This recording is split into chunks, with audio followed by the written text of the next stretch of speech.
Jangan religi pagi hari ini berbicara tentang sukses pelayanan publik dan alhamdulillah di studio saya sudah bersama dengan dua narasumber kita pendengar. Saya akan perkenalkan dulu siapa ada Dekan Fakultas Agama Islam Universitas Muhammadiyah Sumatera Barat, ada Dr. Haji Firdaus MHI. Assalamualaikum warahmatullahi wabarakatuh. Selamat pagi Ustaz. Waalaikumsalam warahmatullahi wabarakatuh. Ya, Iya. selamat pagi untuk semua. Apa kabar pagi ini Ustaz? Ya, alhamdulillah berkah, sehat walafiat. Sehat walafiat. Hari ini kan ada istimewanya ya, Ada seorang istimewanya. psikolog muda. Iya benar sekali. Jadi di sebelahnya Pak Firdaus ada staf umum dan personalia Fakultas Agama Islam Universitas Muhammadiyah Sumatera Barat, ada Pak Rehan Respati SC. Assalamualaikum warahmatullahi wabarakatuh. Pagi Pak Rehan. Waalaikumsalam warahmatullahi wabarakatuh. Iya. Selamat pagi pendengar semua. Apa kabar pagi ini Pak Rehan? Alhamdulillah baik. Alhamdulillah sehat. Terima kasih sudah hadir di studio pagi ini berbicara tentang sukses pelayanan publik. Nah, seperti apa sebenarnya yang sukses dalam pelayanan publik ini? Pendengar nanti bisa bergabung juga di telepon 812-878 atau ke WhatsApp 0811666695 serta bisa saksikan juga lewat kanal YouTube RRI Pro 1 Padang. Kita akan dengar dulu pengantar dari narasumber kita. Silakan Ustaz. Baik, terima kasih. Assalamualaikum warahmatullahi wabarakatuh. Alhamdulillahi rabbil alamin. Ashhadu an la ilaha illallah wa ashhadu anna muhammadar rasulullah. Rabbi syrah li sadri wa yassir li amri wahlul 'uqdatam min lisani yafqahu qawli. Pendengar yang berbahagia, ini penting diangkat masalah pelayanan publik, ya, pelayanan umum, bagaimana betul-betul dirasakan mudah, menyenangkan, membahagiakan, asik, akrab, dan seterusnya ya. Karena saya dulu pernah dengar perilaku yang jauh dari terpuji, kalau bisa dipersulit, mengapa dipermudah? Ada yang seperti itu. Sebaliknya ajaran Islam, mudahkan, jangan dipersulit. Terus mengapa dimanjakan? Biarlah dia berjuang. Ini kan susah. Nah, itu kesannya apa? Menakutkan, sulit, rumit. Padahal ajaran Islam itu digembirakan, jangan ditakut-takuti. Itu. Nah, jadi bagaimana pelayanan publik dengan baik? Hari ini ya, pagi yang berbahagia ini saya bersama Rehan ya. Saya beritahukan juga melalui forum ini, beliau adalah pelaku pelayan publik ya di tingkat akademik di Universitas Muhammadiyah Sumatera Barat, khususnya Fakultas Agama Islam. Bagaimana penilaian dosen, penilaian mahasiswa, ataupun samping kiri kanannya, dan Rehan ya, dia baru-baru ini dinobatkan sebagai pelayan publik yang terfavorit. Juga sudah dapat penghargaan ya. Maka beliau ada sebagai pelaku. Nah, untuk itu kita berbagi, maka beliau diminta lebih banyak menyampaikan pengantar tentang bagaimana sukses menjadi atau melayani masyarakat umum, atau ya lebih luas daripada itu. Tentu kunci-kuncinya inilah yang akan kita bagi bersama, sehingga di Indonesia kesannya itu ya asik. Kenapa? Ramah, memudahkan, menggembirakan, dan kalau sudah bertemu, rindunya itu makin menjadi-jadi. Jadi tidak bisa satu kali bertemu dan seterusnya. Mungkin begitulah ya. Saya kembalikan pada Bu Rita dan Baik. kita beri kesempatan Pak Rehan. Iya benar sekali. Tapi sebelumnya selamat ya Pak Rehan. Selamat ditempatkan sebagai pelayan publik yang teladan ya. Baik Pak Rehan, mungkin ada sedikit pengantar juga, silakan. Ya baik, terima kasih Bu kesempatannya. Assalamualaikum warahmatullahi wabarakatuh. Waalaikumsalam warahmatullahi wabarakatuh. Alhamdulillahirrahmanirrahim. Puji syukur kita haturkan kehadirat Allah Subhanahu Wa Taala yang telah melimpahkan rahmat dan karunia kepada kita semua. Selawat beserta salam kita kirimkan buat Nabi Muhammad SAW. baik sesuai tema kita pada pagi hari ini, yaitu sukses pelayanan publik ya. Jadi dalam setiap kehidupan pasti kita lihat begitu banyak orang yang bekerja ya, karena bekerja sendiri merupakan sebuah kodrat bagi manusia. Ada yang bekerja sebagai pegawai negeri sipil, pegawai swasta, petani, pedagang, dan lain sebagainya. Dan untuk memenuhi kebutuhan hidup, yang namanya manusia pasti harus bekerja dengan berbagai keterampilan yang dimilikinya. Nah, kerja atau bekerja bagi seorang muslim itu merupakan sebuah upaya ya, mengarahkan seluruh aset, pikiran, tenaga, dan zikirnya untuk mengaktualisasikan diri sebagai hamba Allah. Dengan kata lain, ketika kita bekerja, kita bisa memanusiakan diri kita, seperti itu. Nah, pelayanan publik di Indonesia sendiri, contohnya mungkin kita sebagai pegawai instansi pemerintahan atau pegawai swasta, pegawai di BUMN, di instansi kepolisian, di kampus dan sebagainya. Jadi ketika kita membahas mengenai pelayanan publik sendiri itu merupakan sebuah upaya ya, di mana kita bisa memberikan layanan kepada masyarakat yang membutuhkan. Nah, namun yang sering terjadi di Indonesia, yang sering kita dengar, banyak keluhan dari masyarakat mengenai sektor layanan publik kita. Banyak kekecewaan yang didapat oleh masyarakat, di mana proses birokrasinya yang berbelit-belit, antrian yang cukup panjang, makan waktu lama, dan bahkan tidak jarang membutuhkan uang licin ya, agar urusannya cepat selesai. Nah, sehingga di pikiran masyarakat itu, ketika berurusan dengan birokrasi, maka harus siap berhadapan dengan proses yang panjang, berbelit-belit, bahkan mungkin pegawainya yang angkuh dan cuek ya. Kita sebagai seorang muslim tentu harus menghindari hal tersebut, di mana sebagai seorang muslim kita harus mempunyai tolak ukur sendiri untuk kualitas pelayanan. Nah, diantaranya yang pertama, untuk sebagai seorang muslim kita harus memiliki daya tanggap atau responsif serta menempati komitmen sebagaimana yang disebut dalam Al-Quran surah Al-Maidah ayat 1 yang artinya, hai orang-orang yang beriman, penuhilah janji-janji. Kemudian sebagai pegawai muslim, yang kedua kita juga harus dapat diandalkan sebagaimana yang dicontohkan oleh Nabi Muhammad SAW yang disebutkan dalam Al-Quran. Sungguhnya pada diri Rasulullah itu terdapat suri teladan yang baik bagimu, yaitu bagi orang yang mengharapkan rahmat Allah dan kedatangan hari kiamat serta banyak mengingat Allah. Nah, yang ketiga, kita juga harus dapat memberikan jaminan. Jaminan di sini maksudnya berupa keamanan, kenyamanan, kejujuran dan sebagainya. Sesuai dengan firman Allah, sempurnakanlah takaran dan janganlah kamu merugikan orang lain, serta timbanglah dengan timbangan yang benar. Kemudian yang keempat, kita juga harus mempunyai perhatian atau empati ya. Bentuk perhatian yang diajarkan Islam harus dilandaskan pada iman dalam rangka mengabdi kepada Allah. Hal ini sesuai dengan surah An-Nahl ayat 90 yang artinya, sesungguhnya Allah menyuruh kamu berlaku adil dan berbuat kebajikan, memberi kepada kaum kerabat, dan Allah melarang perbuatan keji, kemungkaran dan permusuhan, dan memberi pengajaran kepadamu agar kamu dapat mengambil pelajaran. Yang kelima, kemampuan fisik. Maksudnya kita juga harus berbusana yang santun, menutup aurat, tidak berpakaian ketat dan sebagainya, serta tidak bermegah-megahan dalam menggunakan perhiasan. Kemudian kita juga bisa belajar dari sahabat Nabi mengenai pelayanan publik ini. Kita ambillah cerita dari kisah Umar bin Khattab, di mana suatu ketika Khalifah Umar bin Khattab ini bersama sahabatnya yang bernama Aslam berkeliling kota Madinah.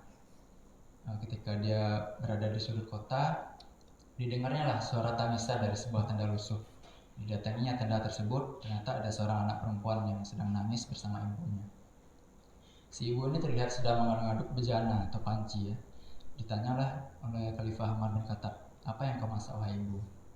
Dijelaskannya lah bahwa dia sedang memasak batu dengan harapan anak yang menangis ini bakalan tertidur sehingga dia lupa akan rasa laparnya tadi. Dan si ibu ini melanjutkan, sesungguhnya khalifah yang sekarang tidak peduli dengan bawahannya, tidak peduli dengan rakyatnya. dia hanya sibuk memikirkan dirinya sendiri. Ternyata si ibu ini tidak tahu bahwa orang yang dihadapinya adalah khalifah itu sendiri, Khalifah Umar bin Khattab. Mendengar hal tersebut, khalifah tidak marah, dia hanya menitikkan air mata, kemudian kembali ke Baitul Mal. Baitul Mal itu semacam perbendaharaan negara ya. Diambilnya sekarung gandum, kemudian dipikulnya di pundaknya dan dibawanya menuju ibu tadi. Sahabatnya yang Islam tadi itu melihat Umar yang seperti itu menawarkan diri untuk memikulkan gandum tadi. Namun Khalifah Umar menjawab, tidak wahai Islam, apakah engkau hendak menjerumuskan aku ke neraka? Apakah nanti di hari kiamat engkau juga akan memikul dosa-dosaku? Kemudian Khalifah Umar menemui ibu tadi dan menyerahkan sekarang gandum. Dan si ibu tadi mengucapkan terima kasih serta mengatakan bahwa dia lebih pantas untuk menjadi khalifah daripada Khalifah Umar. Dan Khalifah Umar meminta si ibu itu untuk menemui khalifah keesokan harinya. Jadi setelah ibu ini datang ke tempat khalifah, ternyata orang yang ditemui semalam adalah Khalifah Umar bin Khattab sendiri. Si ibu itu meminta maaf, namun Khalifah Umar melarang ibu itu minta maaf kan, karena dia merasa dirinya yang bersalah. Nah, itu yang bisa kita ambil pelajaran. Kemudian kisah lainnya ada dari sahabat, ada dari khalifah juga, Khalifah Umar bin Abdul Aziz. Umar bin Abdul Aziz merupakan khalifah dari dinasti Umayyah. Jadi pada suatu ketika datanglah gubernur ke kantornya atau ke istananya, ke ruang kerjanya, untuk melaporkan keadaan di wilayah yang dikuasainya. Dijelaskannya lah, ketika gubernur ini memasuki ruangan, maka dinyalakanlah lilin yang terang, yang terangnya itu hampir menerangi seluruh ruangan, lilin yang terbaik lah pokoknya. Kemudian ditanya oleh khalifah bagaimana keadaan yang kau pimpin. Dijelaskannya oleh gubernur tadi mengenai penduduknya, kesehatannya, pendidikannya, kesejahteraannya, dan lain sebagainya. Kemudian setelah selesai itu, gubernur tadi balik bertanya, bagaimana keadaan engkau wahai khalifah?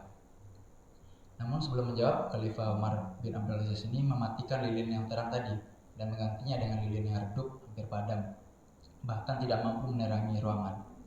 Kemudian diceritakannya lah mengenai keadaan dirinya, keluarganya, kesehatannya, dan lain sebagainya.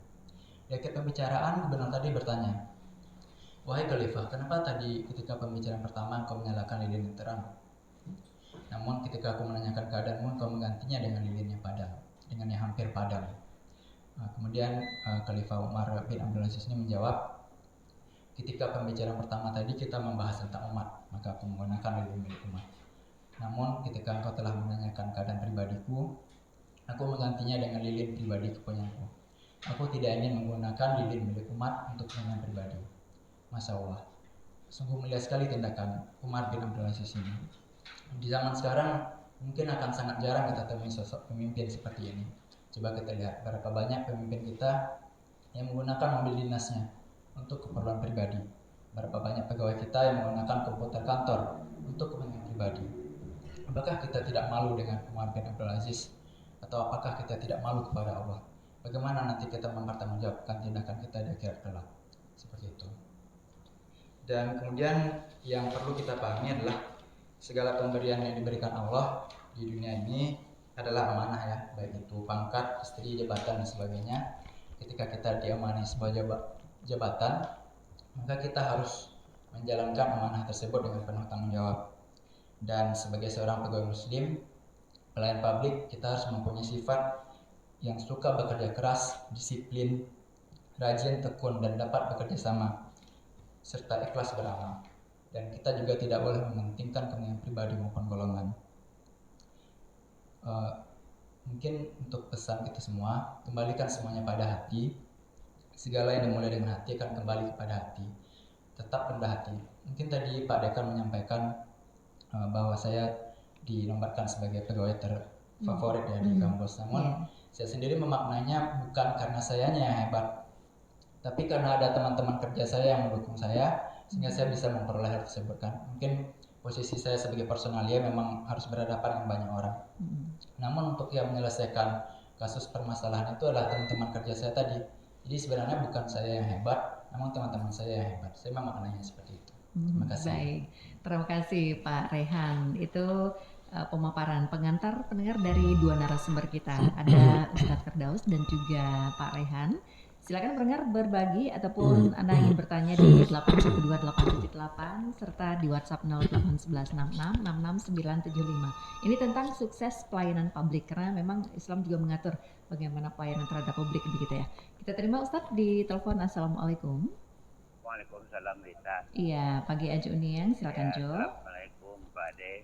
Waalaikumsalam warahmatullahi wabarakatuh. Assalamualaikum Pak Ustadz Rehan. Waalaikumsalam warahmatullahi wabarakatuh. Ya, ini orang-orang yang mempersulit masalah urusan ke kantor dioper ke tanah sini. Jadi kita sulitlah. Pokok kita orang yang Islam kan tidak mau menyogok, tidak mau kita menjadi orang politik. Jadi nanti di akhirat nanti bagaimana kalau orang yang mempersulit urusan orang itu, orang menyuruh kita. Kalau dapat dipermudahnya kan dipersulit, maka dipersulit orang itu ya. Pokoknya di instansi-instansi pemerintahan apa yang diurus pun banyak lah. Kita dapat dengar. Dari di sini ada ayat. Ya ayyuhallazina amanu taqullaha wal tanzur nafsum ma qaddamat lighad. Wattaqullah innallaha khabirum bima ta'malun. Jadi di ayat ini saya minta pada Pak Ade atau Ustaz Rehan pencerahan lah surat Al-Asyar ini Ustaz. Mungkin dibacakan terjemahnya. Waalaikumsalam warahmatullahi wabarakatuh. Ajo Uniang, silakan Ustaz. Ya, izin dulu Pak Rehan. Berarti kita sebenarnya sama niat ya bagaimana pelayanan publik ini baik. Belum urusan dimulai tapi sudah ada kesan bahwa ini bisa selesai. Karena ditunggu dengan ramah, dengan senyum, tempat yang bersih, nyaman ya. Sampai-sampai kepada kalau dia SKJ, sasak kajamban ya. Jadi belum dia bertanya di mana sudah terlihat kamar kecilnya di sana. Dan ternyata memang dia karena dari kampung mungkin atau apa dalam perjalanan dia bisa. Jadi baru saja memasuki ruang itu sudah ada kenyamanan. Ini yang harus diciptakan. Jadi dari gerbangnya itu sudah terlihat sampai masuk ke ruangan kerja. Nah, bagi orang yang mempersulit tentu ya dosa lah bagi dia. Dosa itu kan sesuatu yang tidak disenangi. Kalau tiba pada dirinya dia juga tidak suka tapi dia lakukan pula, maka dia batin yang bersangkutan mempersulit itu juga terganggu. Itulah dosa ya. Dan perilakunya itu merugikan yang dilayani. Nah, terus kalau misalnya supaya lancar urusannya lalu disogok kan penyogok, penerima sogok atau yang memfasilitasi bayar ini misalnya ya juga itu masuk neraka. Jadi kalau misalnya sukses, apakah sukses untuk mendapatkan pekerjaan, sukses untuk naik pangkat dan sebagainya, lalu dengan sogok tersebut ini suatu kecurangan. Itu juga dalam urusan mentang-mentang dia punya uang lalu dia sogok sementara orang ada yang duluan datang sehingga dia terkemudian, itu kan suatu kezaliman. Mungkin itu sebab tadi ayat ya yang diminta tadi itu diantara pemahamannya adalah bagaimana kita menyiapkan masa depan itu dari sekarang sehingga suksesnya ke depan itu disiapkan dari sekarang dengan segala perhitungan. Kalau saya buat begini, bagaimana nantinya? Jadi apa yang ditanam, ya itulah hasilnya. Jadi oleh sebab itu tanamlah kebaikan sebanyak mungkin, maka siapa yang menanam dia yang akan memetik. Baik, Pak Rehan ada tambahan Pak Rehan? Ini bagaimana orang-orang yang mempersulit ini? Nanti dosanya bagaimana Pak? Ya, yang jelas kenapa kita harus mempersulit orang lain yang membutuhkan pertolongan? Mungkin sebagai seorang pegawai muslim yang baik, ketika kita melihat ada orang kesusahan, hendaknya kita permudah. Justru kita yang harus mendatangi dia dan menanyakan keadaannya, apa yang bisa kita bantu sehingga si orang yang membutuhkan ini bisa terlayani dengan baik ya. Kemudian kita juga dalam pelayanan itu jangan membeda-bedakan orang, mentang-mentang orangnya berduit atau dari segi fisik bagus, kita dahulukan dia. Itu juga merupakan satu hal yang kurang terpuji. Dalam kita yang bekerja di sektor pelayanan ini semuanya sama ya. Ketika ada orang membutuhkan, kita harus dengan sigap, harus responsif untuk membantunya sehingga permasalahan yang dialaminya dapat kita selesaikan dengan baik. Demikian. Baik, terima kasih. Kita akan terima pendengar kembali, Bapak-bapak di 812-878. Assalamualaikum. Dengan siapa di mana, Pak? Dari Selayo ya. Oh iya. Pak Ilyas, silahkan langsung ke pertanyaan Pak Ilyas. Apakah kita wariskan agama kepada anak cucu pada kalau kita wariskan kepada anak cucu, mohon ini hari Minggu sebab anak terbangun pada sekarang. Baik, kalau tentang pelayanan publik ada pertanyaan Pak Ilyas?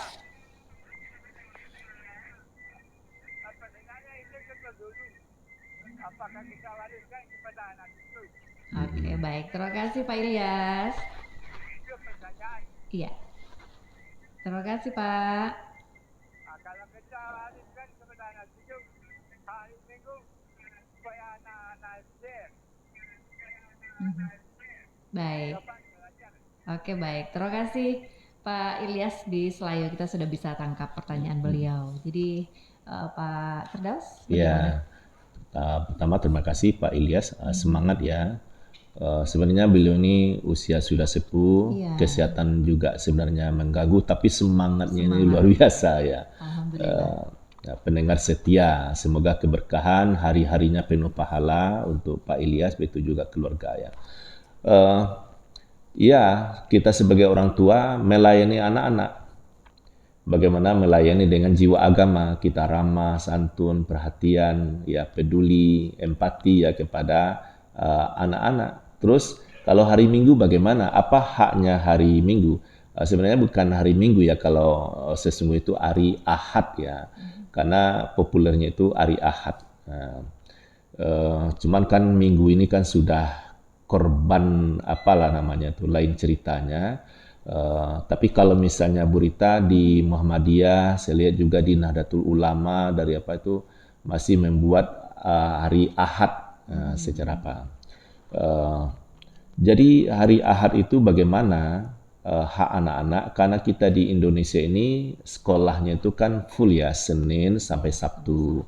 Sabtu itu malah kalau di sekolah dasar itu ada penampilan bakat dan lain-lainnya, sehingga hari Sabtu itu hari bergembira di sekolah.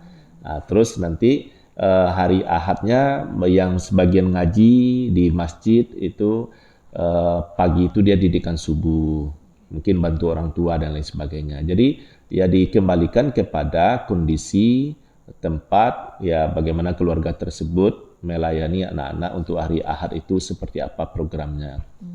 Agaknya dari pemerintah itu sudah oke lah ya. Tapi bisa saja situasi berubah pada keluarga yang bersangkutan. Apa yang digunakan hari Ahad tersebut. Pokoknya jangan gara-gara libur tidak belajar. Belajarlah, tapi belajarnya mungkin tak baca novel kah, nonton-nonton yang bermanfaat, atau berpergian, melihat keindahan alam. Pokoknya hari-hari itu penuh pelayanan. Jadi hari Ahad, silakan orang tua bergembira dengan anak, karena lain dari itu sibuk sekolah dan sibuk kerja atau urusan lain. Jadi hari Ahad gunakan pelayanan sepenuh hati. Baik. Ini tentang pelayanan juga, Bapak-bapak. Saya bacakan Ibu N di WhatsApp ini. Assalamualaikum Pak Ustadz. Saya punya pengalaman tentang anak yang komprenya dipersulit hingga 3 kali sampai nangis-nangis dengan dosen yang sama nih Ustadz. Yang ketiga baru selesai dengan dosen yang lain. Dan pertanyaannya kemana-mana. Jadi bagaimana dengan beliau? Padahal sudah mau pensiun. Ternyata sikapnya ke mahasiswa lain juga begitu. Nauzubillah. Terima kasih Pak Ustadz. Tapi ada satu pertanyaan lagi dari Bu En Ustadz. Bagaimana dengan pegawai kelurahan yang kalau kita datang tidak diperhatikan atau dicuek gitu? Tanpa ditanya, perlu dibantu Pak, kan harusnya begitu. Nah ini dari Bu En di Padang. Mungkin saya ke Pak Rehan. Gimana tanggapannya Pak Rehan? terima kasih atas pertanyaannya. Jadi mengenai ujian yang dipersulit mungkin cukup marak juga kita dengar di beberapa tempat. Ini mungkin kebiasaan dari lama juga ya, dimana mungkin dia dulu juga dengan dosennya seperti itu dan diteruskan kepada anak bimbingannya. Mungkin ini bukan hal yang baik yang harus kita teruskan terus menerus ya, tapi lain halnya jika memang skripsinya belum layak untuk lulus ya, maka itu kan memang tidak bisa diluluskan. Jika memang dirasa sudah layak untuk lulus dan mungkin hanya perlu perbaikan kecil sedikit di sana sini, maka sebaiknya tidak usahlah kita persulit.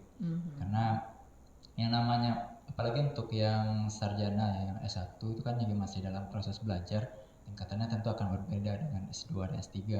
Jadi mungkin dalam proses pembelajaran ini dosen juga harus berperan aktif membimbing anak bimbingannya ini. Dan mungkin bimbingannya juga kurang ya, sampai harus revisi 3 kali, ujian 3 kali itu kan ketika bimbingannya tidak maksimal, hingga harus mengulang 3 kali. Mungkin itu sih pesannya untuk lebih baik. Tapi kalau pegawai kelurahan dicontohkan Bu En tadi, masih ada mungkin yang cuek, yang tidak tidak ramah lah mungkin, tanpa ditanya perlu dibantu tidak, itu bagaimana pelayanan publik ini Pak Rehan? Ya, nah itu mungkin mengakar dari budaya kita juga ya selama ini, ada kebiasaan atau mungkin dia ada kalanya seorang pegawai ini dia lagi masalah di rumah atau moodnya sedang tidak bagus kan, sehingga moodnya itu terbawa ke kantor. Nah hal seperti ini yang tidak bagus, kita juga harus bisa memisahkan permasalahan pribadi kita dengan urusan kantor. Jadi ketika kita ada masalah di rumah itu jangan sampai dibawa ke kantor. Pelayanan kita harus tetap maksimal kepada masyarakat, dan sampai kita membeda-bedakan orang dalam pelayanan. Dan ketika kita sudah diamanahkan sebagai pegawai yang tugasnya melayani, ya kita laksanakan dengan sebaik-baiknya mana yang telah kita mau untuk pikul itu kan. Karena jika kita tidak mau melayani, ya kenapa kita ambil pekerjaan seperti ini? Mungkin juga nanti dari pimpinannya juga harus memperhatikan bawahnya, dan mungkin lebih baik disediakan kotak saran juga ya, agar menjadi bahan evaluasi bagi kelurahan tersebut. Baik. Ada tambahan Pak Firdaus? Ya, kalau misalnya dicontohkan di kelurahan tadi itu, kan warganya terbatas ya, bisa saja dia merantau atau baru datang. Jadi di kelurahan itu pelayanannya seperti apa, ikuti saja ketentuan umum, atau memang dibantu dengan merek yang urusan ini nih, lalu sudah ada petunjuknya, atau ada meja utama, saya mau ini dengan siapa berurusan, itu juga ada. Tapi begini, dari jiwa agama kita harus membenahi diri dulu siapa yang berurusan. Pertama, luruskan niat berurusan dengan siapa. Sudah itu doakan, misalnya di pihak kelurahan, semoga-moga lurah dengan stafnya sehat walafiat, dimudahkan urusannya. Jadi ada niat baik, pasti orangnya baik-baik karena dia namanya saja pelayanan. Dibangun prasangka baik ini, maka itu dia jadi doa. Begitu sampai berurusan memang ternyata ya baik. Tapi kalau dari rumah sudah begini, tayo, kok sulit lah, ikulah. Ternyata ya itu jadi kenyataan, jadi dibangun. Jangan lupa berdoa. Rabbishrahli sadri wa yassirli amri wahlul 'uqdatam min lisani yafqahu qauli. Baca doa ini tatkala berhadapan dengan siapa saja mau berurusan. Ya Tuhanku, lapangkanlah dadaku supaya ada ketenangan. Mudahkan urusanku, ya Allah yang bisa memudahkan. Terus hindarkan kekakuan dari lidahku. Jadi bagaimana kita bertutur, bertanya tidak salah dalam kalimat. Yafqahu qauli, agar mereka mengerti perkataanku. Jadi apa niat ini mau diperjuangkan, tersambunglah hendaknya oleh pelayan tersebut, sehingga nyambung dia. Jadi memang keimanan itu harus dipupuk terus ya, prasangka baik dan selalu berzikir kepada Allah, moga-moga dapat perlindungan dan Allah mudahkan itu.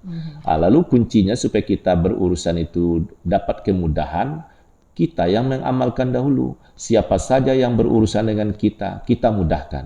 Apakah dengan sanak kemenakan, dengan karib kerabat, jangan dipersulit. Banyak sekali alasannya itu. Jadi mudahkan. Tatkala kita berurusan atau anak cucu kita berurusan di tempat lain, ya Allah mudahkan pula. Jadi memang inilah keadilan kalau orang dulu disebutkan karma berlaku, jadi keseimbangan timbal balik itu ada, tapi saya tidak menyinggung soal hukum karma itu, tapi ini sudah populer, ya itu apa yang ditanam itu yang akan terjadi, apa yang di kebiasaan-kebiasaan itu pula yang akan muncul dan lain-lain. Jadi apa, dibangun diri kita juga. Baik, terima kasih Ustaz. Pendengar yang menyaksikan lewat kanal YouTube RRI Pro 1 Padang juga mungkin bisa langsung lihat para narasumber kita di kanal YouTube RRI Pro 1 Padang. Ini masih tentang sukses pelayanan publik. Kita masih bersama Ustadz Firdaus dan juga Pak Rehan Prespati. Assalamualaikum. Waalaikumsalam. Dengan siapa di mana Ibu? Ibu Iyas di Cendana. Ibu Iyas di Cendana. Silakan Bu Iyas. Pertanyaan saya keluar dari tema. Oke, silakan Bu Iyas. Kemarin saya dikasih tetangga makanan warnanya hitam. Tapi dulu saya pernah mendengar makanan hitam itu kurang bagus untuk dibawa salat. Jadi bagaimana jalan keluarnya? Apakah dipakai juga atau gimana? Soalnya orang itu berpesan sama saya, makanan ini dipakai teru Bu katanya. Ya, jadi nggak ada saya jawab iya, enggak. Jadi kemana jalan keluarnya? Baik, terima kasih Bu Yas. Ya. Iya. Assalamualaikum. Waalaikumsalam warahmatullahi wabarakatuh. Bagaimana Ustadz Firdaus? Iya, mungkin ya. Warna hitam. Warnanya hitam. Jadi kalau untuk salat soal warna tidak ada ditetapkan. Mau hitam, mau putih, kuning apa. Cuma kalau di Indonesia kan ya katakanlah 20 tahun yang lalu itu memang masih menjaga rata-rata putih. Terus kemudian sudah ada warna-warninya sedikit-sedikit. Sekarang malah full warna-warni. Ada juga dengan warna tertentu. Jadi boleh saja sebenarnya hitam. Hanya saja disampaikan, dipakai terus, tentu maknanya ya jangan disimpan begitu saja, pakailah. Tapi tidak wajib pula lah dipakai 5 waktu. Kalau misalnya ibu punya mukena ada yang lain kan boleh saja ganti-gantian. Tatkala yang warna hitam ini dicuci kan ada yang lain. Jadi maknanya ya manfaatkanlah pemberian ini, maksudnya begitu. Jadi saya tidak ada larangan soal warna hitam. Hanya saja ibu nyaman atau tidak. Atau orang yang lain, jamaah lain terganggukah dengan warna hitam? Kalau dia terganggu seperti apa?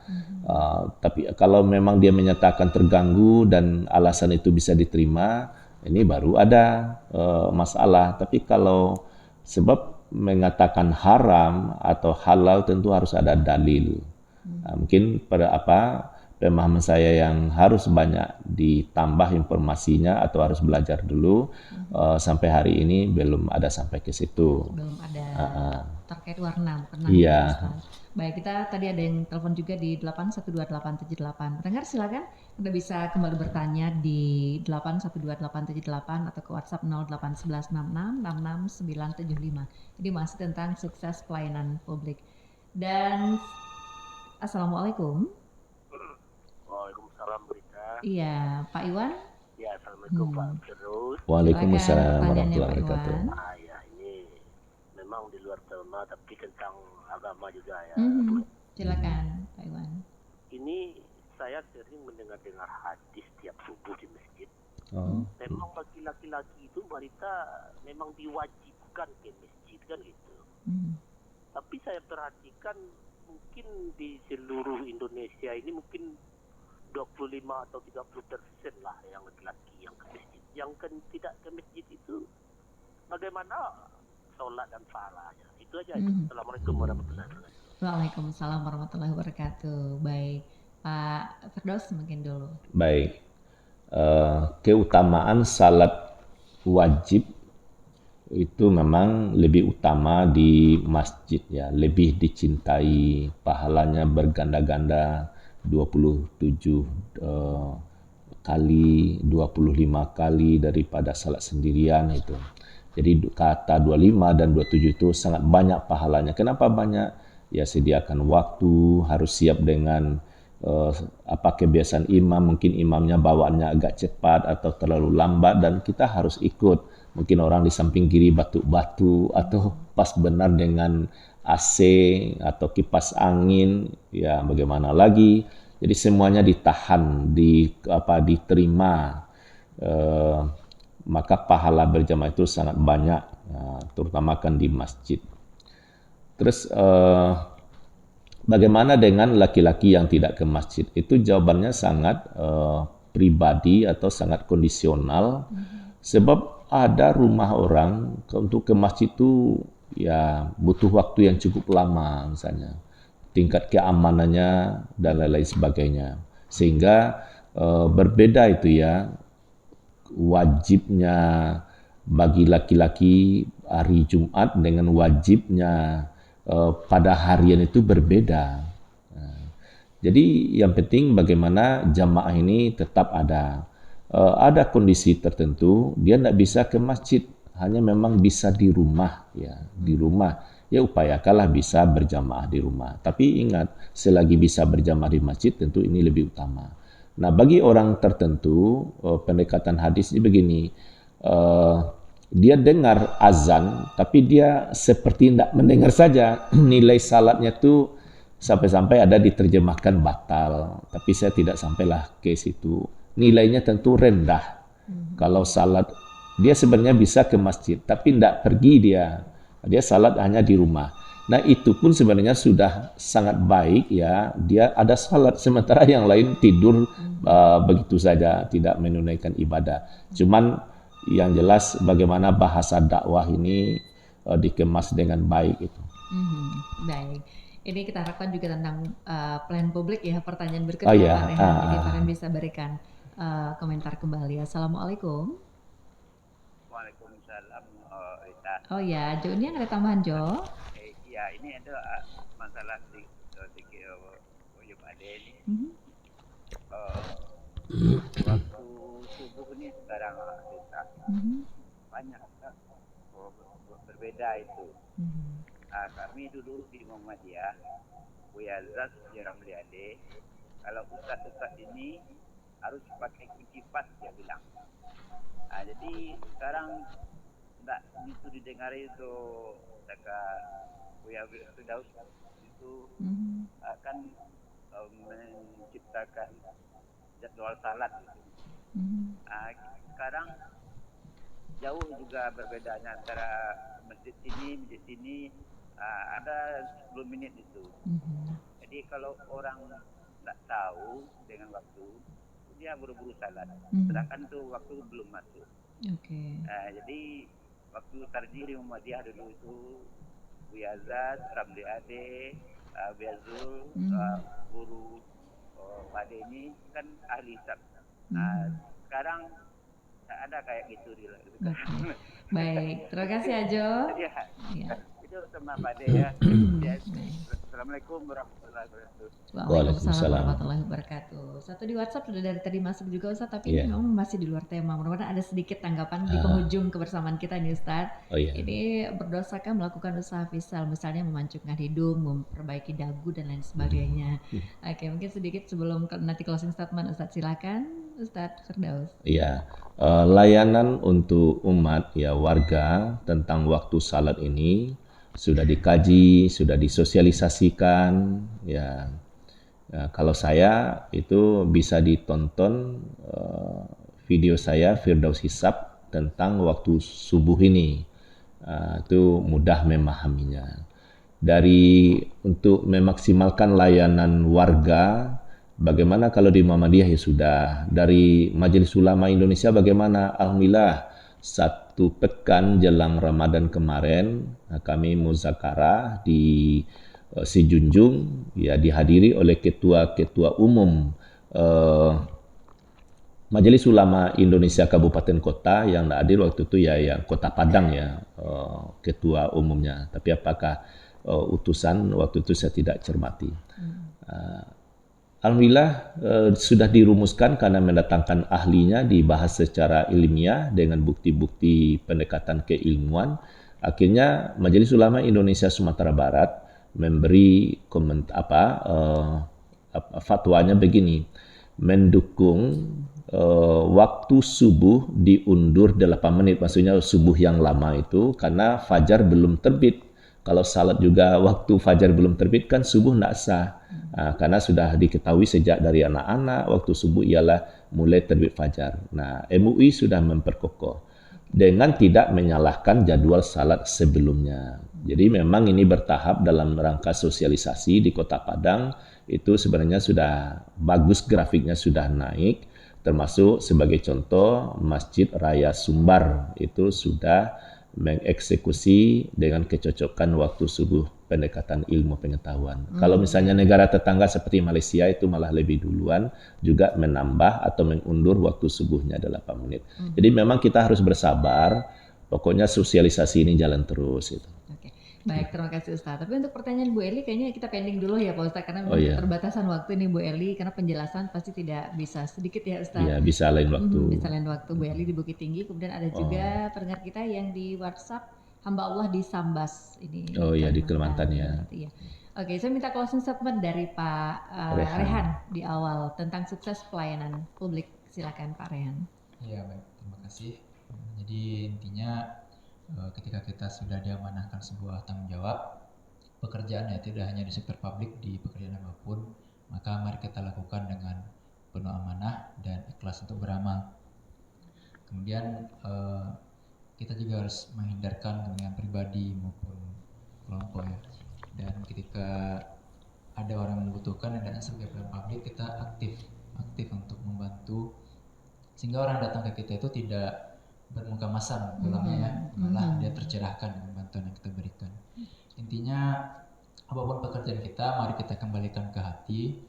Segala yang dimulai dari hati itu insya Allah akan kembali ke hati. Baik, berarti itu yang Pak Rehan terapkan sehari-hari ya. Insya Allah. di tugas di Universitas Muhammadiyah Sumatera Barat. Silakan closing statement Ustaz Firdaus. Ya, kalau saya lihat begini,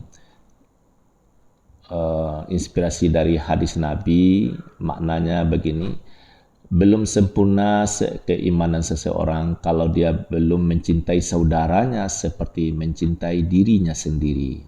Jadi siapa saja yang kita layani, bawakan kepada diri kita. Dia ini butuh apa? Nah, kalau tidak terpenuhi, dia kecewa sebagaimana kita kecewa apa yang kita inginkan lalu tidak terpenuhi ya. Oleh sebab itu kalau dia seumuran dengan ayah kita, jadikan dia bagaimana melayani ayah kandung. Kalau dia memang lebih kecil, kita juga punya adik atau punya anak, mungkin layani dia dengan sepenuh hati sebagaimana melayani keluarga sendiri itu ya. Itu kesannya luar biasa. Kalau kita mudahkan orang, maka Allah akan mudahkan pula untuk kita. Jadi tanamlah kebaikan sebanyak-banyaknya, maka kebaikan yang lain mengelilingi kita itu. Tapi kuncinya tadi itu apa? Supaya pelayanan ini sempurna, baik, tatkala kita mau dilayani, berhasil, dan kita mulai dari kita dulu. Siapa saja yang kita layani sebaik mungkin. Kalau berhasil, insya Allah nanti kita juga mendapat pelayanan yang baik. Tapi saya sudah layani orang dengan baik, tapi kok enggak juga? Nah, inilah ujian. Mungkin masih ada yang harus diperbaiki. Sabar enggak? Karena kita ini harus praktek bersabar, maka perbanyaklah berurusan. Jangan di rumah saja, jangan di masjid saja. Jadi turunlah ke lapangan, bergaullah, nanti kita banyak dapat pelajaran dan informasi lainnya. Baik, Ustaz Firdaus terima kasih. Ya, Pak, sama-sama. Terima kasih sudah bersama, mudah-mudahan yang bekerja di bidang pelayanan publik ini bisa menerapkan hal yang sama begitu ya. Amin. Amin. Amin. Selamat beraktivitas kembali Pak Rehan, Ustaz Firdaus. Ya, sama-sama. Assalamualaikum warahmatullahi wabarakatuh. Waalaikumsalam warahmatullahi wabarakatuh. Ya, pendengar dimanapun Anda berada, demikian tadi perbincangan kita terkait dengan sukses pelayanan publik. Tadi bersama dengan narasumber Dekan Fakultas Agama Islam Universitas Muhammadiyah Sumatera Barat, Dr. Haji Firdaus MHI. Kemudian juga staf umum dan personalia Fakultas Agama Islam Universitas Muhammadiyah Sumatera Barat, Rehan Respati SC. Terima kasih untuk Anda yang sudah bergabung, Pak Ilyas, ada Bu Iyas, juga Pak Iwan, Ibu Eli, kemudian pendengar kami yang di Sambas, mohon maaf belum bisa kita bacakan untuk hari ini. Tetap di sini pendengar, kita akan segera jelang tepat pukul 6 waktu Indonesia Barat. Saatnya saya akan segera sampaikan warta berita daerah.